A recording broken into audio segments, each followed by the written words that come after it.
বাঙালিরা, বাংলাদেশের মানুষ সৌদি আরবে গিয়ে বলে সৌদি আরবের লোকজন ভালো না, এরা কোনো সুন্নত পড়ে না, খালি ফরজ পড়ে দৌড় দেয়।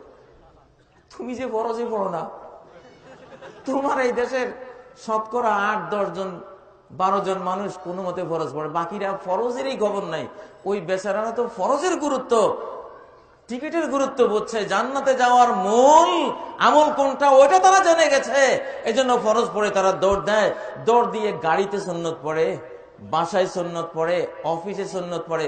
সুন্নত পড়ার জায়গা তো সারা পৃথিবী। আল্লাহু আকবার, ঠিক না? কয় সৌদি আরবের মানুষ ভালো না, আমরা খুব ভালো। আমরা আল্লাহটা পড়ে, নবীরটা পড়ে, মুসাফির অবস্থায়ও জোহর 12 রাকাত পড়ে। মুসাফির অবস্থায় জোহর 12 রাকাত। মুসাফির অবস্থা জোহর কয় রাকাত? শুধুই 2 রাকাত। কেউ 12 রাকাত পড়লে গুনাহ হবে তার।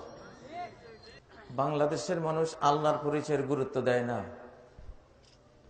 আল্লাহর পরিচয়ের গুরুত্ব নাই। টুপি 5 কলি হবে না 2 কলি হবে, গোল হবে না লম্বা হবে, খুব গুরুত্ব,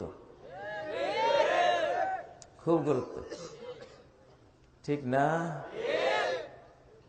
ফরজ নাই, ওয়াজিব নাই, হালাল নাই, হারাম নাই, তাওহীদ নাই, সুন্নত নাই, কিচ্ছু নাই। সবে বরাতে জাগতে হবে, সব গুনাহ মাফ।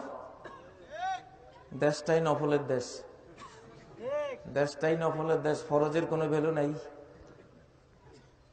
ওভার ডিউটির দেশ, বেসিক ডিউটির কোনো ভ্যালু নাই। কোন সরকার, কোন কোম্পানি, কোন গার্মেন্ট শিল্পপতি তার কোন কর্মচারীকে ওভার ডিউটি করতে দিবে যদি বেসিক ডিউটি সে না আসে? দেবে? দেবে? দেবে না।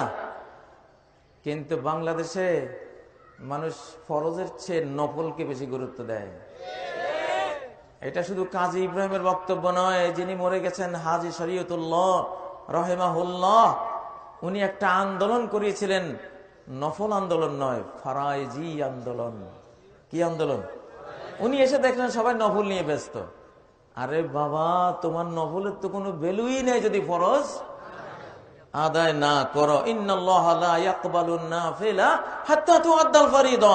আল্লাহ কোন নফল কবুলই করবেন না যতক্ষণ না ফরজ আদায় করা হয়।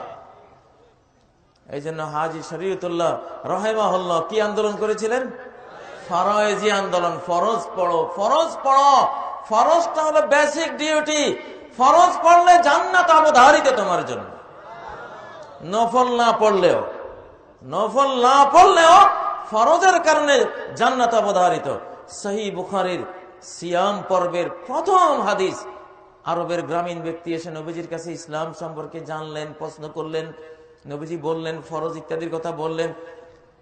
সব শোনার পরে, ফরজগুলির জ্ঞান পাওয়ার পরে সে বলল, ওয়াল্লাযী আকরামাকা বিল হাক্কি লা আতাতাওয়াউ শাইআন ওয়ালা আনকুসু মিম্মা ফারাদাল্লাহু আলাইয়া শাইআন।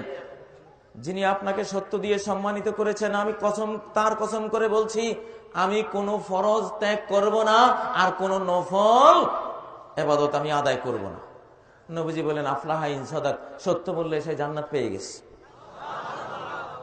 মান সাররাহু আন ইয়ানজুরা ইলা রাজুলিন মিন আহলিল জান্নাহ ফালইয়ানজুর ইলা হাযা।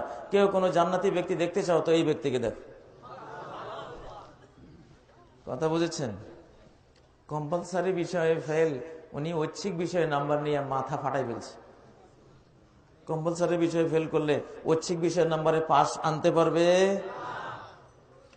এই জন্য আগে ফরজের দায়িত্ব